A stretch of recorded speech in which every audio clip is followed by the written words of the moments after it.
Welcome to our channel. Today we how to connect Notion to track investments and dividends step by step clearly. Open your Notion app or website. Create a new page and title it Investments Tracker. Select the table option to set up a database. Name your table Investments. Add the following columns: investment name, amount invested, current value, dividends, and notes. For the investment name column, use the text property type.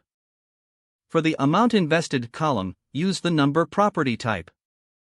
Set the current value column to also use the number property type. For the dividends column, you can use the number property type. In the notes column, use the text property type for any additional information. Now, input your investments into the table starting with your first investment. Fill in the investment details, including its name, the amount invested, and the current value. To track dividends, enter any dividends received in the dividends column for each investment. As your investments change, update the current value column regularly. To visualize your investments, you can create a new gallery or board view. Click on Add a View and select Board or Gallery. Name your view something like Investment Overview. In this view, periodically review and update your table to reflect changes in your portfolio. Utilize the Notes column for any important reminders or updates regarding your investments.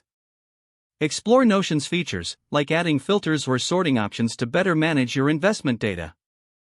Consider embedding market research links or news articles for easy reference in your tracker. With these steps, you can effectively monitor your investments and dividends using Notion. If the page does not load, refresh the browser or try again in a private or incognito window. Make sure you are using the correct email address, then retype it carefully to avoid small typos. If your password is not accepted, use the reset option and create a new strong password you can remember.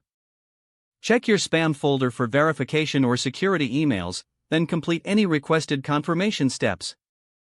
Enable two-factor authentication if available to improve account security and reduce unauthorized access risk.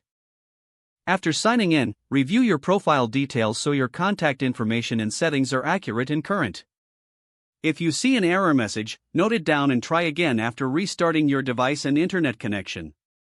Log out when you finish, especially on shared devices, to keep your account and payment information secure.